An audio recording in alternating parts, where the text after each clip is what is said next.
La gravité des accusations portées contre Bruno Le Maire et Emmanuel Macron, s'il est avéré qu'ils ont orchestré une manipulation délibérée des comptes publics pour tromper la population, ne laisse place à aucune forme d'indulgence. Ce genre d'acte constitue une trahison des fondements mêmes de la République française et par extension de la démocratie. En tant que représentants de la nation, ils ont le devoir impérieux de gérer les finances publiques avec transparence, loyauté et responsabilité. Toute tromperie dans ce domaine doit être traitée avec une sévérité exemplaire. Manipulation des comptes publics. Un acte criminel contre l'État et le peuple. Si des comptes publics insincères ont été volontairement présentés pour masquer la réalité économique du pays, cela constitue un crime d'une extrême gravité. Nous ne parlons pas ici de simples erreurs ou de malentendus, mais d'une fraude intentionnelle visant à duper la population française sur la situation économique réelle de la nation. Une telle tromperie érode le lien de confiance fondamental entre l'État et ses citoyens, mettant en péril l'intégrité même de la République. À la manipulation des comptes publics pour fausser les résultats électoraux constitue une escroquerie politique et de haute trahison envers le peuple. Bruno Le Maire, en tant que ministre des Finances, et Emmanuel Macron, en tant que président de la République, doivent être tenus personnellement responsables de ces actes si ceux-ci sont prouvés.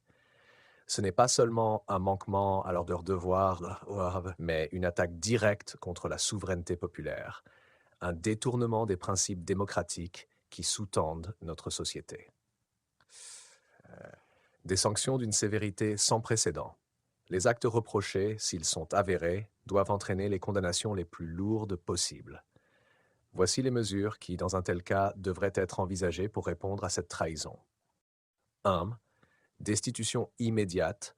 Bruno Le Maire et Emmanuel Macron, responsables de cette manipulation, doivent être immédiatement destitués de leurs fonctions. Il est inadmissible que des individus ayant trahi le peuple et perverti les fondements de la République puissent continuer à exercer une quelconque autorité. Leur maintien en fonction serait une insulte à la démocratie. 2. Inéligibilité à vie. La sanction doit être définitive. Ces deux responsables doivent être déclarés inéligibles à vie à toute fonction publique ou élective. Cette mesure est cruciale pour éviter que des individus ayant trahi la confiance de la nation ne puissent jamais retrouver une place au sein des institutions républicaines. 3. Peine d'emprisonnement sévère. La manipulation des comptes publics et la dissimulation d'informations économiques doivent être punies de peines de prison ferme extrêmement longues. Si une entreprise privée manipule ses comptes pour tromper ses actionnaires, les responsables encourent plusieurs années de prison. Ici, nous parlons d'un crime qui dépasse de loin cette échelle, car il s'agit de la trahison de tout un peuple. Une peine de prison à vie doit être envisagée pour refléter la gravité de la situation. 4. Confiscation des biens. En plus des sanctions pénales, une confiscation des biens des responsables doit être mise en œuvre. Ces biens pourraient réaffecter à des fonds publics ou sociaux pour réparer en partie les dommages causés par cette fraude économique. 5. Poursuite pour haute trahison.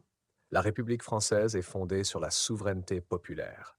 Tromper le peuple à ce niveau constitue une atteinte directe à cette souveraineté et pourrait justifier des poursuites pour haute trahison. L'article 68 de la Constitution, qui prévoit la destitution du président en cas de manquement à ses devoirs, devrait être activé. La haute trahison pourrait également être réintroduite pour juger les ministres et les présidents qui auraient commis de tels crimes contre l'État et la démocratie.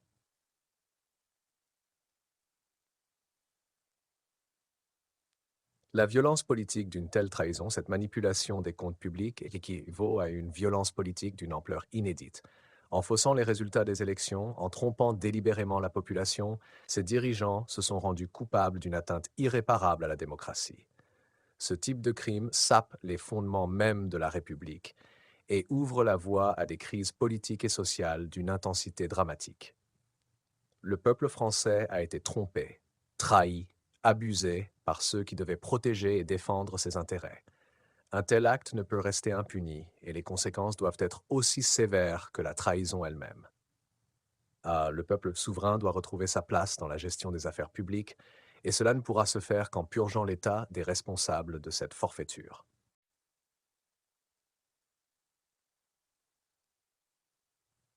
Conclusion, une condamnation impitoyable. La justice doit être implacable face à des actes aussi graves. Bruno Le Maire et Emmanuel Macron, s'ils sont reconnus coupables de manipulation des comptes publics, doivent faire face aux sanctions les plus lourdes que permet le droit français. Leur trahison du peuple et de la démocratie exige une réponse à la hauteur. Destitution, inéligibilité à vie, prison ferme et confiscation des biens. Rien de moins ne pourra restaurer la confiance du peuple dans ces institutions. Le respect des principes républicains ne doit jamais être compromis. Toute forme de clémence dans cette affaire serait une atteinte à la justice elle-même. L'État de droit doit se montrer inflexible et rendre verdict aussi sévère que la trahison dont ses responsables se sont rendus coupables.